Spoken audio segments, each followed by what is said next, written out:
Look who it is. One of us didn't want to wait.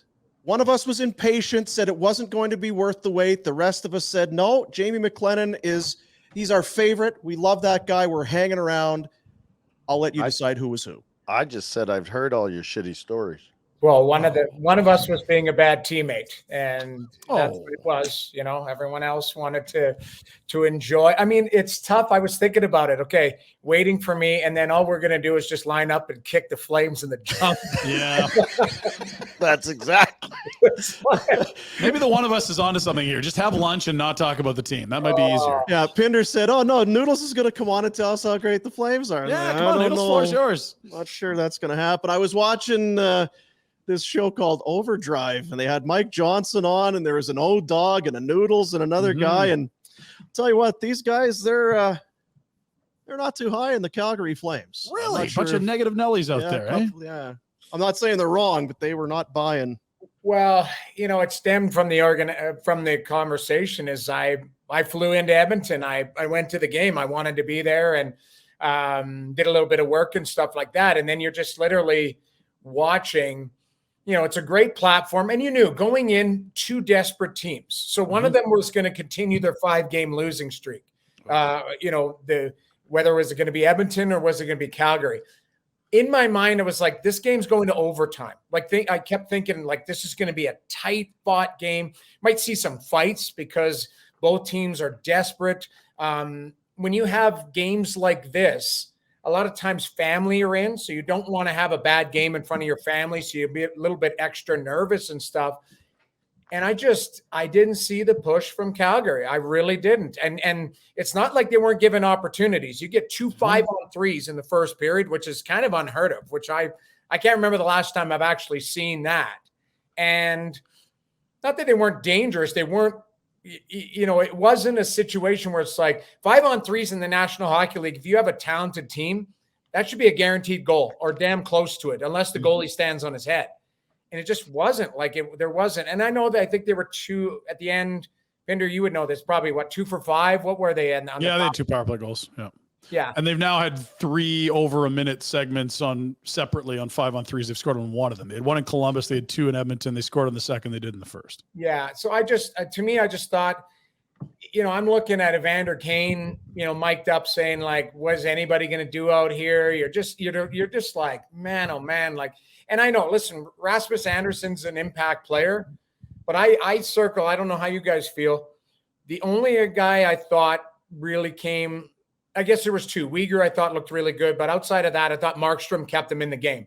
Yep. Everyone else, like, who's grabbing that game and going, you know what, we're not going to be denied here. Or if we're going to be denied, you know, it's going to be, we're going down swinging type of thing. And I just didn't see it from the group.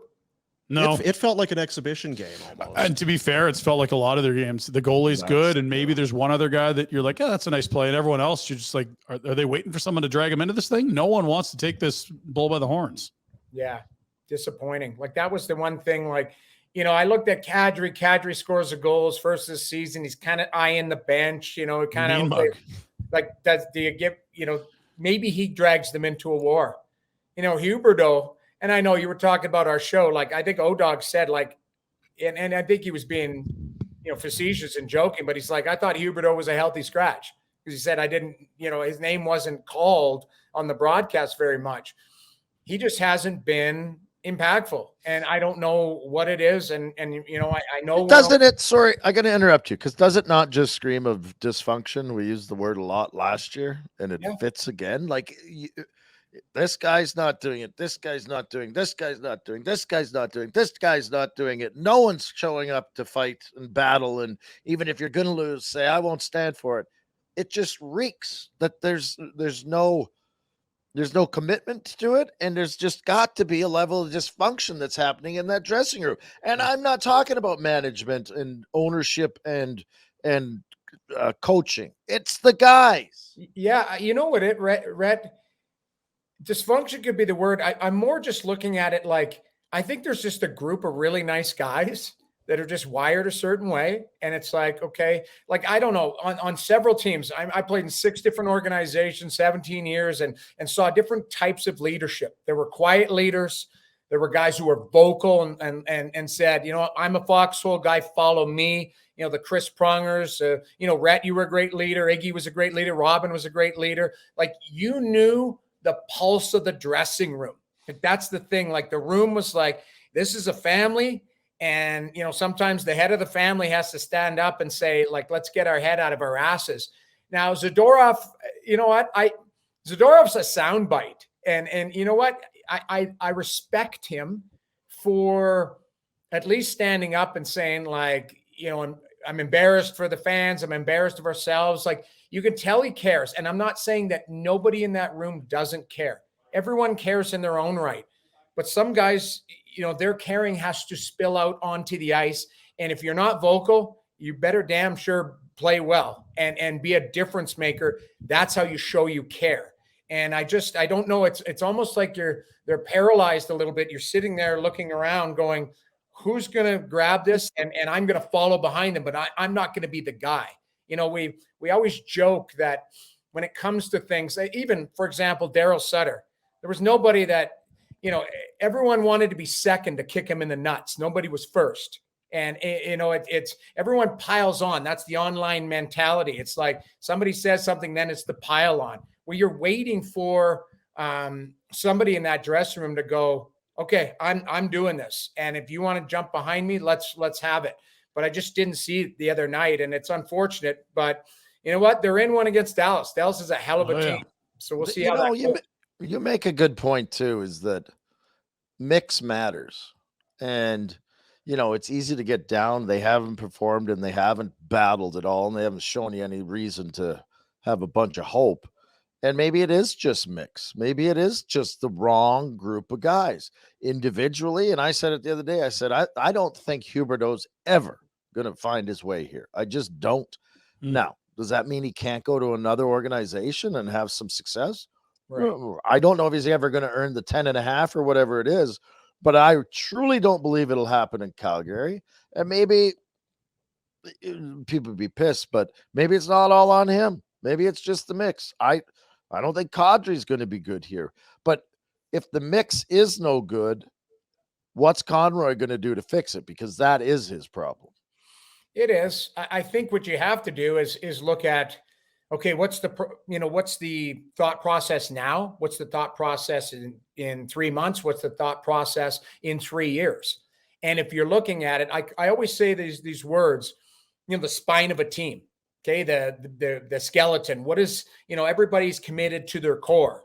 And, I live in Toronto. So the big argument, 7 years in a row, first round out, or now they've won one round, but they've committed to that core. Whether they can get it done or not. Okay. Edmonton has a core, obviously. Vancouver now, they've got the goalie, they got the defenseman, they got the centerman. So you're looking at, even Ottawa. Ottawa's committed to their young players. They've got a core and they're going to go, we're going to build around this and we're going to try and win. So Connie's got to figure out, and I'm sure, again, it's easy for me to say and for us to say, I guarantee you Connie has multiple plans, but he's got to figure out moving forward. Not only do I have a $10.5 million player that's, 8 games into his 8-year deal. I've got Kadri 1 year in, we got Backlund signs and I think Backlund's a terrific person and I think he'd be a good captain. I just think when in his role, he needs a support staff, guys that are, at different stages of their career.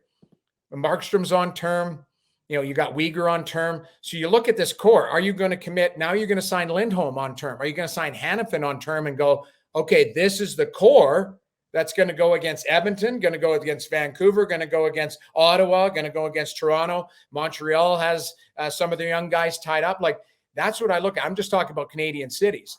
But that's what I look at is this core, the spine of the team, are they going to be able to commit to that? And do they want to based on what you're seeing? Now, 8 games in, the answer obviously is no. But can these guys turn around and be more like a Vegas team where they do it by committee? You've got depth, you've got good players. But I guess you could argue that, I've said this before, like Pietrangelo and Theodore, those are Norris caliber defensemen. And Jack Eichel is close to being a rock star, and so is Mark Stone. So, but they're not the McDavid, Matthews, that type of stuff, McKinnon, Makar. So what does Calgary have, and what does that core look like moving forward? Not only today, but 2 years from now, what does this team look like? Yeah, and it's not just 8 games; it's 88 games or 90 games. Like Yeah. it's because last year it was the same core. They have not. Toffoli, I guess, was kind of a core piece, but they haven't added anyone. They're certainly not better without Toffoli than they were with him, and that group wasn't good enough. I just think it would be absolute insanity for them to extend any of these UFAs, any of them, if there isn't a massive turnaround of what we're watching. Because to your point, it looks like a whole bunch of secondary pieces. It doesn't look like they have any core parts aside from maybe Weegar and Anderson, who have term on the back end. Yeah. And you know what? Like, you got some kids that are pushing through, but, last year I'd heard, is the argument that Daryl thought maybe these guys weren't physically ready. And some of them, in getting pushed off pucks or pushed in situations like, Peltier, Peltier's injured. You look at Coronado, guys like that. Are they ready to be impact, or are they ready to push through and push your top players and steal that ice time? I'm bullish on Mangiapane. I really like him. I think he's a really good player. You need guys to hit their grooves. And I guess I always try and take a step back and go, we're seeing the worst of this team right now. Yep. What are they at their best? And even if everyone plays average, like, what does that team look like? Does that look like a 7-10 team? Is that a playoff team? Is that a wild card team? Is that a top 3 in the Pacific? Because they're not that far removed from a couple years ago, but you are far removed from key pieces. Matthew Tkachuk dragged you into a war. Johnny Gaudreau was an impact player because he made players around him better. Ask Elias Lindholm. Yep. So, that's the difference I see with this group. But I still want to give a little bit of a pause. It is November 1st for today, but I mean, man, October was not good. It is hard to see. Oh yeah. But your point is a good one. It's not like they are at peak performance and are still losing hockey games and struggling. I think there is room for improvement, but I do have a hard time when I look at some of these other teams in the West thinking, okay, if you are a little bit better, if everybody's marginally to a lot better even, still, where does that leave them? Now, a goaltender can take you a long way, but I come back to that mix. I'm curious for both of you guys. We always see it, that there'll be some teams that because of a good mix will be better than you would have expected they would be. They will exceed expectations. And then on the other side, you see teams that you think should be better, but maybe because of a bad mix. Have you been around or been like privy to or have talked to guys where the mix was no good, but still they were just, it didn't matter. It didn't matter that they hung out or that they got along. They were just a good hockey team regardless. Interesting. I mean, I haven't either. I've found, and this might be that this is my age speaking, right? And Rhett would speak to our age too. The game was different back then. I look at today's game, and everyone you talk to in the game, these players are they're their own brand. They've got their own, they got their parents involved. They got their trainers. They got their private chef. They got there's just layers to this little brand that they put into the dressing room. Whereas before, we can go back to the 04 because that's probably, and we had a President's Trophy winning team in St. Louis in 99. Very talented, good mix, veteran guys who were married, young guys who were single that went out, but everybody got along. Everybody challenged themselves. There was a pyramid. There was a top of the pyramid with your top players like 04 with Iggy and Kipper and, guys who had been there before, Jelly. And then there was guys who fell into line because, hey, we had a tight team. And you win a game, you won as a team, you lost as a team. There wasn't, these big egos that just bullied their way or caused dissension in the room. So I've been a part of teams that were tight as families and maybe, could have done more, should have done more. I look at my 99 team that won the President's Trophy. Like, we were cup favorites and we should have been. We were a hell of a team. We lost in the first round. It's unfortunate. But I don't know if I've been a part. And I've heard stories about the Chicago Blackhawks organization being dysfunctional, but not the team, not the guys in the dressing room, right? So, you heard about Taze and Kane and Seabrook and Keith. They kept that group tight. They were very tight. They were all really close It didn't matter what went on in management and coaching or whatever. If there was dissension, those guys played. So I don't think I've heard of a team that was wildly dysfunctional where guys didn't like each other, where it was like they showed up and played and made it happen. I feel like, and this is awful to say, I feel like the NBA is more like that, where because the Hardens and Kyries and guys like that are disrupted, that they're just great players.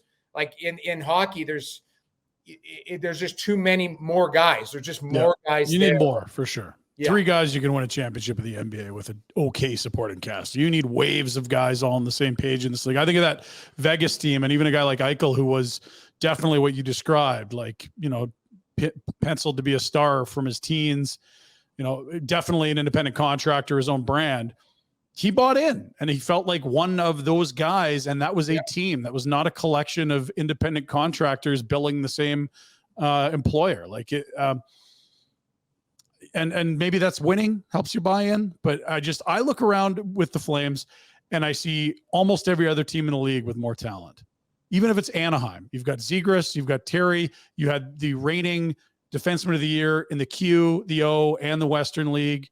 You just got Leo Carlson, who's in. Look, they're not great now. They're young, but like that's a team you're going to have to compete with every year moving forward. They're only getting better. Yeah. This is an opportunity for something this organization's never done, which is to pick in the top 3 in the draft. If you can help that along, and again, you got to give it a little more runway with what you got. No one wants to give you a good deal now. But if they miss this opportunity, if they're bad and they don't help this along, you are missing a franchise player or 2 or 3. There's nobody here that's a franchise player. Right. I mean, I used to think, not used to, I'm a big Markstrom guy, especially the way he was in Vancouver. I think 2 years in a row, he's MVP. I think he's capable of dragging you. But I'll go back to what Boomer was saying. Like, are they good enough where you're looking at a quality competition?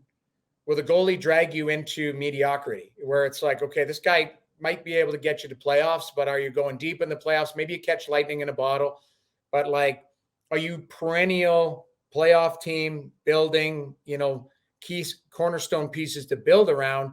Or are you kind of, unfortunately, a mishmash of like really good players, really good personalities, or nice guys, but is the mix not working? That's kind of the question that I think Connie needs to answer. And time is going to sort that out. Like obviously Connie's been around the organization, seeing the guys the way that, it's that the way that Tree built it, but Connie has to take a look at what his vision is for the future of this organization. So, again, it's 8 games, but I'm sure, like you said, here in Calgary, there's concerns. It is weird though. We've been talking about the mix not being right for a long time. Even the Johnny era You that go everyone back yearns for now. Blow up the core. Gio was captain, and you had to. All those guys are gone, and still we're talking Gio's about gone. Kachuk, Gaudreau, Monahan. They're all gone, and you yearn for those guys now. And even that group was like, "Yeah, you'll never win with those guys." Yeah. And the one thing. Go ahead, News. Until you do, like if you like, people always crapped on Washington. Never going to win with Ovi. Never going to win with Backstrom, Carlson, and all that. And I know that's an outlier, but it just if teams build, and that's what I say, if you've got a core, then you're a strong core, and you go at it every year because 31 teams are going to lose. But I look at Colorado. I remember, and I think I've said this to you guys before. Nathan McKinnon said, I've been in this league 9 years and I haven't accomplished shit. That's what he said. And he was pissed. And then you add in McCarr, and you add in, there was tremendous depth there. Those were some really, deep teams in Colorado. They had a reset. I hated that push on McCarr the other night. I don't know how the hell that wasn't, at least a major or something. I didn't like that. But anyways, that's a different conversation. But you look at the way these teams are built, and I think this is maybe just the narrative, and I don't know if it's fair or unfair, but we always talk about star-driven leagues, star-driven teams. And that's where, I circle many teams in this league that have top-tier superstars, top tier. Now, Huberdeau, a couple of years ago, was that from every aspect. You get 115 points, You're a top tier player. I would like to see him get back to, like, that's why I want to give him a little bit longer leash. Not that he's earned it, but it's like, he's not this bad. Like, he's just not. Like, it's almost like he's forgotten where to go on the ice to be effective. And it's, you know, Rhett, you said this last time, like, maybe it's the teammates he plays with, but you got to find chemistry with somebody. Like, if you put me in a room with 20 people, I guarantee you I could come out with one friend, because somebody would be like-minded, would be something. Like, you know, at some point, Huberdeau has to look in the mirror and go, I'm going to be better, and I'm going to drag somebody with me, whether that's Lindholm, whether that's Kadri, whether that's Mangiapane, where it's just like you sit down and you develop some chemistry with the guy. You get out early in practice and you start going, I'm going to be here, you're going to go there. Like, you know, Rhett, I don't know how you used to do things, but when you struggle as a player, you go back to the drawing board. And then but you don't start pointing fingers. And I'm not suggesting Huberdeau points fingers, but it's like, look yourself in the mirror. What do I need to do to be a better player, to help this team be successful? I think it starts with their top tier players and go, what are we going to do to be better, to help this team win? I just take Stu Barnes drinking. That's what get Stu out of his slumps. Get him back on a 30 goal. Took him to Elmo's. I bought him some wings. I said, Stu, it's okay if you went 30 games without scoring. I went 160. Then he probably had a hat trick that night. Really, 160 very effective games. Yeah. You had different job descriptions, to be fair. But no, I mean, that is what the team's missing, right? If Huberdeau's the guy they thought he was, your offense is humming, your power play's way better, the guys around him are having great years. Like, it's what they're missing. It's all of the above, because we've said it. If you win, you have more fun, you're looser, it's more enjoyable, it builds on itself. Shit's not going well. Well, that builds on itself too. Nobody's doing good. You squeeze the stick, you pressure up, you start to have dissension. Like, all of those things, they're both true. Yeah. I just don't. Huberdeau's not going to get worse. Right, that's what I mean. This is the bottom. But your take, and we hadn't even got there. Thank you for coming on, and thank God we waited for you with your positive news. This is as bad as it should get. Yes. So ride it out. Yeah, I mean, and I don't mean ride it out and restock and think that this team is by Christmas going to be first in the league. But there is, as far as Conroy or fans or this, it's not worse tomorrow or the next day. This is it. Like, it should be some gradual uptick, and it'll get to a point where it gets to, and that's fine. But if Conroy thinks he needs to change the world today, that's a mistake, because you're not doing anything good right now. And guess what? There's probably 20 general managers out there right now calling him, going, I can give you a lifeline. Boy, that player, I'm sure you'd love to get rid of this guy or love to get rid of that guy. Because everybody, when you're struggling and you feel like you've got no leverage on certain players, go, I'll take that guy off your hands. Like, let me, I'll give you a 7th rounder. I'll just take him off your hands. So he's not getting a lifeline from anybody in the league right now. You're right, Rhett. You have to ride it out. But that's why I'm saying ride it out to figure out what this group is. If it's not first place by December, you're not going to be kissed up against San Jose either. Like, I really feel there's somewhere in even if you want to be. Yeah, exactly. You couldn't. I think the goalie's too good. I think there is talent there. It's just they got to play better. But the only thing that scares me, I don't know how you guys feel about it, is Dallas is a hell of a team. So you can play real good. There could be a 7-1 tonight that you. Well, and Seattle was better than them last year. I mean, 5 games could be 7 pretty quick. I understand this is rock bottom, but that doesn't mean the losing skid ends tonight. No, I'm not saying that. I'm just saying I'm not there's saying no sense getting more grumpy about it. No, that's how it is what it is. We talk about it. Sometimes you start playing a little bit better before you come out of it, and they could play well tonight and lose. Yeah, just like New York. It gives you a reason to think that maybe something's coming, and we're given reason to believe that all of maybe you re-sign Lindholm or you re-sign Hanif, and you get these guys. Like, why would you do that? There's some belief that they're not doing that they've put a pause on all this other stuff. They're going to see just deal with this hockey team before you're talking about extending guys because they're UFAs or whatever. Let's just try and play your way out of it, because you're right. There's a lot of guys who have room to be better, that even if you're with the most negative lens looking at it, they should be better than this. Maybe it's not a playoff team, but they should be better than this. Yeah. I just want to see what that looks like. I'd like to see a 10-game stretch where guys play to their potential, and maybe they go 7-3 and you're like, okay, let's see what this looks like. This feels like, and then you start to add to it and go, okay, this isn't a fit. This isn't a fit. We aren't going to extend this guy. We do want to extend this guy.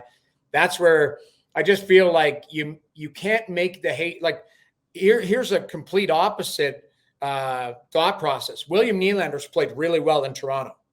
So, there's a, the quiz last night on the NHL or on the TSN panels, like, is William Nylander a top 10 player in the NHL? I'm like, let's just relax here. Like, yeah, the guy's played really well. But now all of a sudden you're almost building a case for this kid to go, yeah, I want to be paid like Mitch Marner now. So now all you're going to do is jam up your cap again with another guy that's 10 plus. Like, when a guy's on a hot streak, don't get too horny, and vice versa. Don't get too down when a group or a player is struggling. Find out. That's where managers have to have that, like, maybe not be on social media, or just find a way to just breathe a little bit when, you probably got an owner squawking in your ear. You've got the fan base that's booing and pissed off, and probably people stopping you in the grocery store going, what the hell are you doing here? But outside of that, I think you've got to breathe and find that middle ground, whether it's positive or negative. You were a coach. If you were at the rink today in that Flames office, what do you say to Jonathan Huberdeau? How do you approach him and the scenario that he's in, and that because he's in it, you're all in it? You know what? I would hope that, and by now, because if I was, let's say I was a new coach, you're a month in, you're 2 months in, you hopefully have a relationship where you can have some not candid talk from me to him to you, some trust where it's like, what are you seeing? What are you seeing? What are you feeling?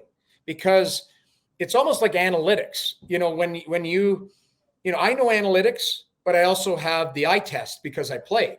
So I try and tie the numbers to what I'm seeing.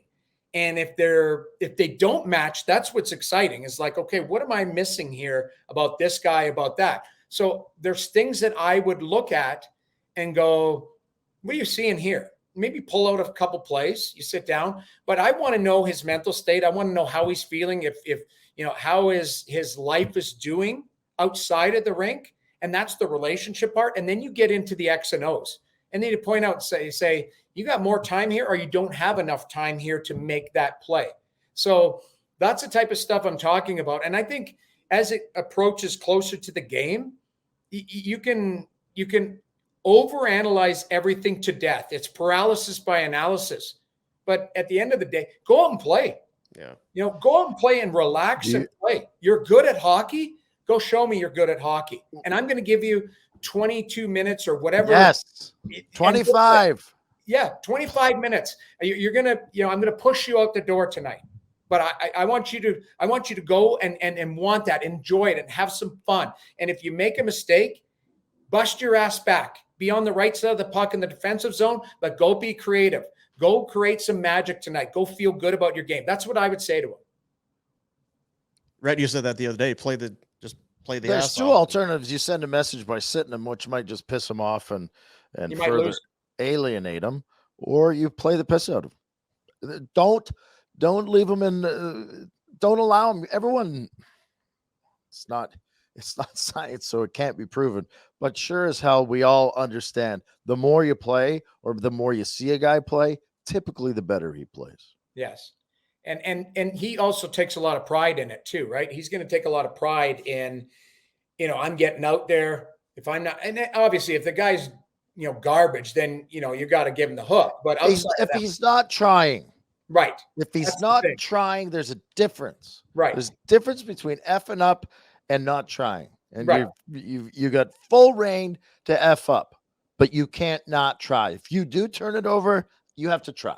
Yeah, I agree. I think there has to be, a level of trust and commitment. And ultimately, like I said this before, and it's in every league, your top players are the ones that you rely on, and they have to deliver.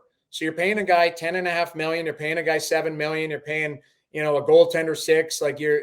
These are your guys that you rely on. You're not relying on a guy who makes $750 and is a call up, or, you can rely on him for a spark, secondary support, or maybe on one given night to deliver a performance. But there's a reason why Jonathan Huberdeau makes $10.5 million. It's, at some point, he's at least proven it to the management team that signed him to that contract. And he's got to go out and earn it. And like I say, play the hell out of him until his legs fall off. You need the effort from him. We'll see if he responds. So I'm looking forward to see how this group, because this group, I think, feels like they're in one and they're kind of in a corner. They might almost be, it's like us against the world type of thing. They might need that mentality, but they need something to galvanize the group. Like you know what it would be for me? That fancy wallpaper that you got going behind you. That gets you fired up, eh? Wicked. If they could put that in the Flames room, they would be motivated. That's high end. That's a 5-star. End. That's 5-star right there. You know how I roll. High-end hotels, right? Like this is roll a doobie. You don't have to leave your room tonight. Just watch the walls. This is Okotoks' finest. I'm telling you right now. I was going to say, speaking of high end, how was Edmonton? Edmonton was good. Tough liver weekend. I'll be honest. But the enzymes are off a little bit right now. That'll happen. Saturday night was it a later night than I expected. Got a great true or false. You're on Nickelback's rider. They weren't going to show up unless you were there. Yeah, their mascot, Noodles, the mascot. See?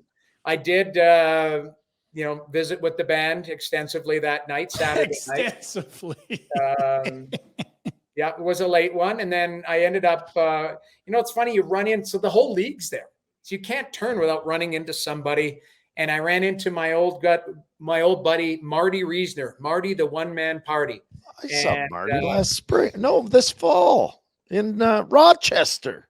Yeah, Marty's the best. So Rafi Torres, you turn around, like, honest to God, it was just like, former player after former player and not so much current guys, because I just kind of kept my distance, but it was a great, honest to God, I don't know how you guys felt. It looked amazing. Like the event was awesome. Like the league did an unbelievable job. The ice looked great. Talking to the guys, like the ice was good. The Nickelback guys they're frozen. Like Chad he said that during sound check on the Saturday night, he's like, we got 3 songs to do. He goes, my hands were frozen after one, like, because the wind and it was coming in. And I don't know if you saw on the broadcast, he was wearing gloves and hot pockets in it. But I was like, and it's so weird. As I was walking up to Commonwealth, I had my phone in my hand and, was texting or something. And I was like, God, my fingers are frozen. So then I was thinking how they play guitar, but they did a good job. The fans were great. There was a huge fan base from the Flames up there, like big time. Like, I don't know what the percentage would be, but it was impressive. Like both teams had a good showing as far as fan base and support. Unfortunately, just one team had to lose, but I don't mind losing. I would have liked a little bit more pushback in certain areas, put it that way. Getting soft all the time, Vancouver Nickelback, eh? Imagine if they had to play the real Heritage Classic in 03 when it was minus 24. Yeah. Then your hands would be real cold, sir. Yeah, but that's when you need zero with wind. Come on. You need those jet engine like heaters. I've been on a few sets where they've got those jet engine like heaters where they're just blowing at you, and you need stuff like that. But honestly, it was I thought it was a great event, and the league did a good job. And like I say, it was a late one Saturday. I had a function on Sunday afternoon, and then went to the game and basically crawled on the plane Monday morning. So it was a bit of a grind. Wonder what a band gets paid to play 3 songs at a. Well, I heard it was 5, but only 2 on air. Yeah, or was it 3 in total? 3 for not TV, 2 for TV. 3 total, 1 off air, 2 on air. But 3 songs. That's a hell of a per diem. It's a lot of M&Ms. Yeah, I'm sure that's all it comes down to. Hey, worth the wait. Rhett said it wasn't going to be worth the wait. I disagree. You were awesome. Thanks, guys. It's I got to get set up here in Calgary and get on my own show, but it'll be a fun one. No worries about go to the studio. I should. I'm going to do it. I've got to do. I brought my like tie line. I'm going to do it from the Saddle Dome actually. So There you go. I do it from Uncle Pete's office. You never know. Sure. No worries about mixing our team. Look at us. Yeah. Lots of chemistry here. Thanks, Noodles. All Have right. a good day, buddy. Talk soon, guys. Take it easy. There you go. On our Insider Hotline, powered by TELUS.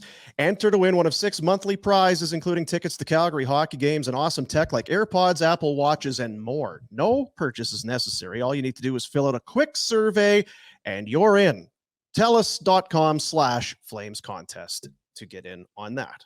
Hey guys, thanks for watching. Be sure to check out more of our content right here on the Flames Nation YouTube page. We had a bunch of great long form interviews. You can check out some videos we've done as well outside of the studio. And of course, if you want more writing or merchandise stuff, flamesnation.ca or nationgear.ca. Appreciate you watching.